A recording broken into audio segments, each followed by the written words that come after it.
Dieu vous bénisse. Alors, en règle générale, les erreurs que peut faire un homme viennent de ce qu'il ne sait pas quoi faire ni comment faire devant les défis qui se dressent sur son chemin. Pourtant, Dieu, lui, a toutes les solutions à toutes les questions difficiles. Mais là encore, le problème majeur est de réussir à l'entendre. Et ces constats peuvent aisément justifier qu'Ésaïe écrive au verset 4 du chapitre 50 de son livre « Il éveille chaque matin, il éveille mon oreille pour que j'écoute comme écoutent les disciples. » Alors ce verset ne parle pas seulement d'écouter, d'entendre Dieu, mais plutôt de le faire à la manière des disciples. Mais pourquoi cette particularité dans la façon de l'écouter? Eh bien, pour comprendre l'intérêt d'écouter à la manière des disciples, il convient de cerner d'abord qui est le disciple, ce qui va éclairer sur comment écoute le disciple. Luc 6,40, 2 Corinthiens 3,18 et Jean 5,19 permettent de déduire une définition toute simple du disciple. Le disciple est d'abord celui qui suit l'enseignement d'un maître pour devenir comme le maître. C'est pourquoi Luc 6,40 explique que le disciple n'est pas plus que le maître, mais tout disciple accompli sera comme son maître. Dans ton cas, le maître c'est Jésus et le disciple c'est toi. Mais à l'heure actuelle, la véritable question, c'est à qui ressembles-tu ou à qui cherches-tu à ressembler? 2 Corinthiens 3,18 ajoute que si nous regardons Christ dans le miroir, c'est-à-dire la parole de Dieu, selon Jacques 1,23, nous devenons comme Christ lui-même. Et si nous devenons comme Jésus, la conséquence toute logique est que nous allons agir et faire comme Jésus. En effet, Jean 15,19 mentionne que le Fils ne fait que faire ce qu'il voit faire au Père.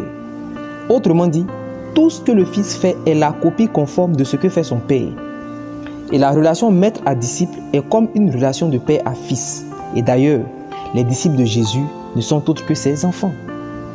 Cette définition bicamérale de la notion de disciple éclaire maintenant sur comment écouter Dieu à la manière du disciple. Mais rappelons d'abord que le disciple est celui qui écoute l'enseignement d'un maître pour devenir comme le maître. Or, 2 Corinthiens 3,18 révèle que nous tous qui contemplons dans un miroir la gloire de Christ, nous sommes transformés en la même image de gloire en gloire. Et c'est Jacques qui, au verset 23 du chapitre 1 du livre qui lui est dédié, explique que le miroir, c'est la parole de Dieu. En clair, écouter Dieu à la manière du disciple, c'est écouter Dieu à travers sa parole écrite. C'est lire et méditer la parole de Dieu. Si le disciple est celui qui écoute l'enseignement du maître Jésus est dans sa parole. En effet, Job 33,14 révèle que Dieu parle tantôt d'une manière, tantôt d'une autre, et l'on n'y prend point garde.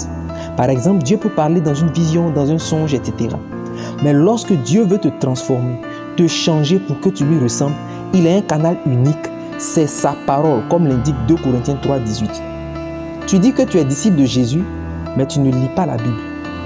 Tu dis que tu es disciple de Jésus, mais tu ne médites pas non plus.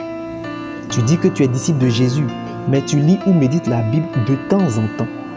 Pourtant, notre verset à méditer parle de chaque matin et Josué 1,8 parle de méditer jour et nuit. Lorsqu'on est disciple de Jésus, on l'écoute dans sa parole écrite chaque matin ou jour et nuit. Et c'est seulement à cette fréquence qu'on est transformé et qu'on connaît le succès.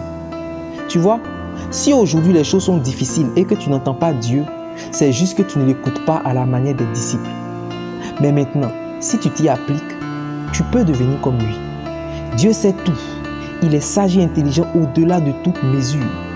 Tu peux ainsi être intelligent au point où aucune question difficile ne peut t'arrêter. On peut voir des exemples de cette intelligence et cette connaissance divine avec Joseph, qui a sauvé l'Égypte et les nations de la famine à son époque. Genèse 39, jusqu'à la fin du livre. Daniel, lui, il a expliqué au roi un songe que le roi lui-même avait oublié. Daniel 2, versets 1 à 45. Et que dit de Salomon qui était plus sage que tous les fils de l'Orient et de l'Égypte tout entière? 1 Roi chapitre 4, le verset 30. Tu peux faire comme Jésus. Jésus n'avait pas de limite. Tu peux donc être illimité.